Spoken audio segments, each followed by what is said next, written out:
पर constitutional club of Rajasthan का शुभारंभ हो गया है। कांग्रेस विधायक दल ने कार्यक्रम का बहिष्कार किया है और शुभारंभ समारोह में हिस्सा नहीं लिया गया। उधर कार्यक्रम का बहिष्कार करने पर विधानसभा अध्यक्ष और मुख्यमंत्री ने विपक्ष को नसीहत भी दी है। सुनिए जरा। तारे भवन बना, जब ये नई सरकार आई उस समय इसमें काफी कुछ ऊपर अधूरापन भी था, जिसको पूरा किया।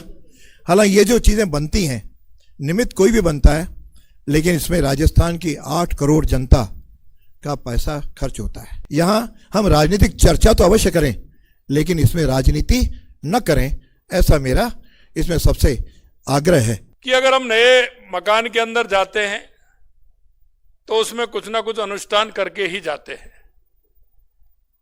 मैं देख रहा था कि हमारे मित्र पहले तो कहा कि कोई दिक्कत नहीं है और वो आ भी गए, लेकिन कौन सा उनके पास प्रेशर ऐसा था।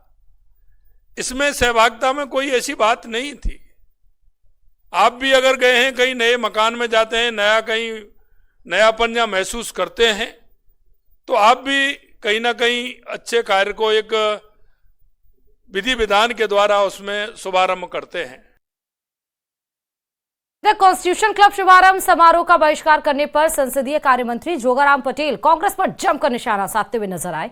जोगाराम पटेल ने कहा कि कांग्रेस अपने कर्मों से ही सिमटती जा रही है। क्या कुछ और कहा है, सुनाते हैं आपको।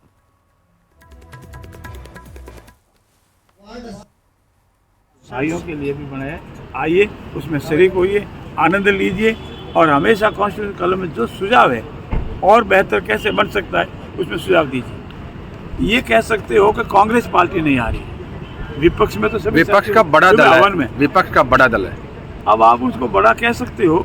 हिंदुस्तान में सिमटते हुए धीरे धीरे कई 1-2 में नजर आते हैं। अब आप बड़ा दल कह सकते हो, पर बड़ा दल हम मानने के लिए आधार नहीं है। बाकी मैं तो बड़ा दल मानने एक समय था, वार्डपन से लगाकर पार्लियामेंट तक वही थे, लेकिन अपनी इन्हीं कर्मों के कारण धीरे धीरे विलुप्त होती जा रही है। मैं तो कहता हूँ कि कहीं इतिहास में संचार में 2 साल से बिना लाइसेंस कंपनी अनुबंध और हाईवे अथॉरिटी की एनओसी के संचालित हो रहे पेट्रोल पंप पर प्रशासन ने सख्त कार्रवाई की। एसपी कांबले शरद गोपीनाथ और जिला रसद अधिकारी आलोक झरवाल के नेतृत्व में पंप को सीज कर पेट्रोल डीजल बिक्री रिकॉर्ड को कब्जे में लिया गया है। बता दें कि नेशनल हाईवे 68 पर एसआर के नाम से पेट्रोल पंप संचालित किया जा रहा था। वहीं जांच में सामने आया कि पेट्रोल पंप के पास कंपनी अनुबंध, जरूरी लाइसेंस और एनओसी नहीं ली थी, जिससे सवाल उठ रहे हैं कि इतनी बड़ी मात्रा में पेट्रोल डीजल इन्हें कहां से मिल रहा था और यहां तक किस प्रकार से सप्लाई किया जा रहा था। प्रशासनिक कार्रवाई के तहत मौके पर ही पेट्रोल पंप से संबंधित डॉक्यूमेंट भी देखे गए हैं। पिछले हफ्ते में जो बिडहनी एरिया में जो पेट्रोल पंप है ईसार नाम से, तो उसकी काफ़ी शिकायतें आ रही थी। उसमें अवैध तरीके से विदाउट लाइसेंस उसको चलाना, पेट्रोल पंप को NHI का NOC ना होना और उसके अलावा अडल्ट्रेशन जो पेट्रोल और डीजल में है, इस तरह की शिकायतें आई थी। तो हमने अपनी जो फील्ड टीम है उनसे ये चीज़ कंफर्म करवाई थी।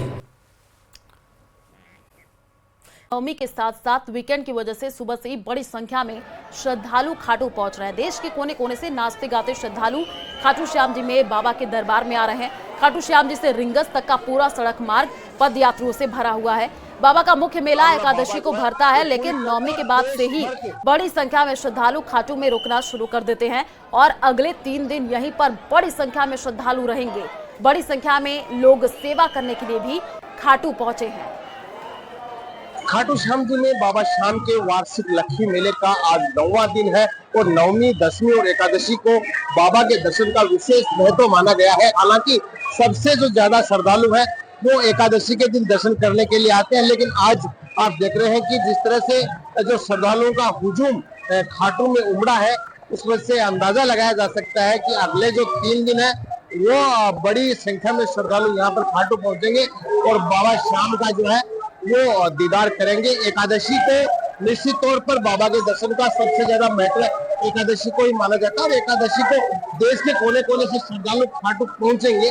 लेकिन अभी से जिस तरह से मेला परवान चढ़ रहा है, उसको देखते हुए माना जा सकता है कि लाखों की संख्या में जो श्रद्धालु है वो अगले 2 से 3 दिन में जो खाटू पहुंचेंगे। इस बार जो व्यवस्थाओं में जो बदलाव किया गया था, जो VIP दर्शन बंद किए गए थे, उसकी वजह से काफी जो असुविधाएं होती थी वीआईपी दर्शन की वजह से वो पूरी तरह से बंद हो चुके हैं। तो श्रद्धालु हालांकि जो जिगजैग से गुजर करके, जो लाइन से गुजर करके यहाँ तक पहुंचे, लेकिन पहुंचने के बाद में दर्शन में किसी भी तरह की कोई अव्यवस्था श्रद्धालुओं को नहीं हो रही है। ये जो नई व्यवस्था है और पार्किंग से लेकर के तमाम जो इस बार प्रशासन ने की थी, वो उसका असर जो है वो साफ देखने को मिल रहा है।